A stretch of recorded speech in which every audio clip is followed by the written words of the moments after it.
Welcome back to the channel where we decode the silent truths behind social mobility, personal transformation, and inner evolution.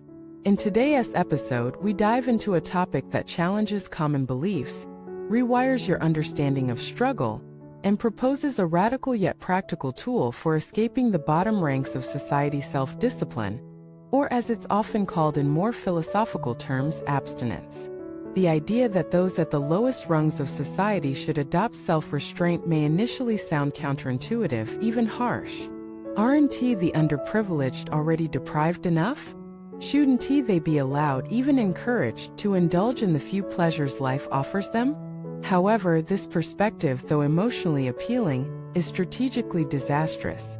The uncomfortable truth is this: the poorer you are, the more critical it becomes to regulate your desires.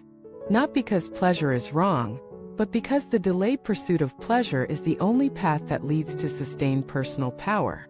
When your resources are limited, your time, attention, energy, and money become your only capital. Every single drop of them matters. If you scatter them across trivial distractions, momentary thrills, or external validations, you're effectively burning the very fuel you need to escape gravity. Think of your life at the bottom as a rocket sitting on the launch pad. It's weighed down by debts, obligations, confusion, and often a lack of emotional clarity. If you want to lift off, you need thrust.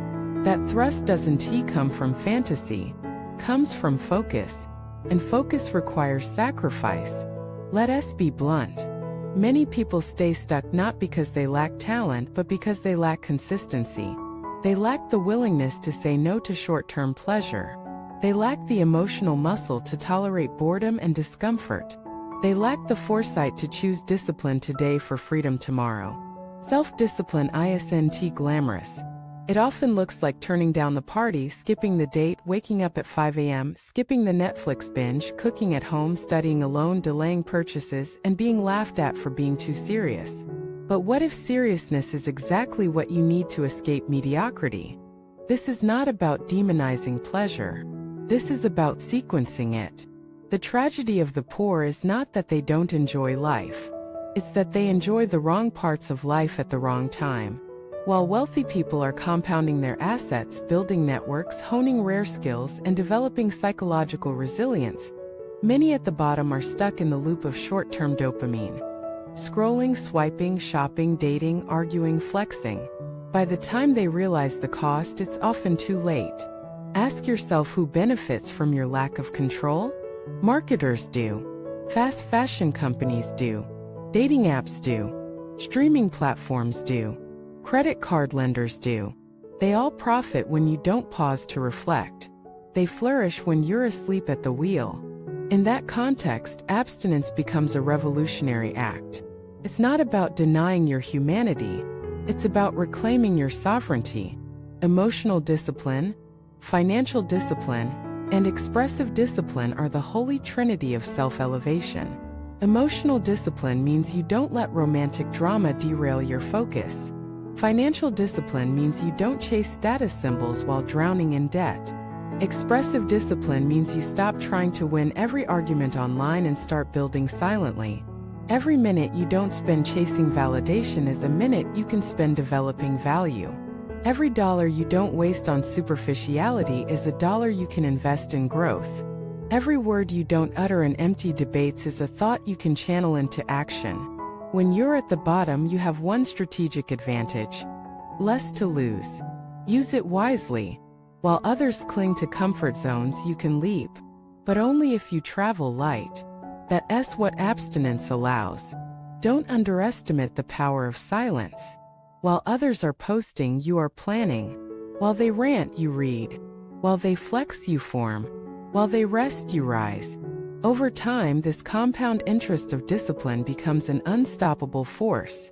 The irony is that those who look most boring in their 20s often become the most interesting in their 30s. Because while the world was watching, they were working. While others laughed, they leveled up. They chose to be respected later, not liked now. Remember, society will always reward those who can control themselves more than those who indulge. In a world addicted to instant gratification, The rare few who can delay gratification become the leaders, the visionaries, the ones with real leverage.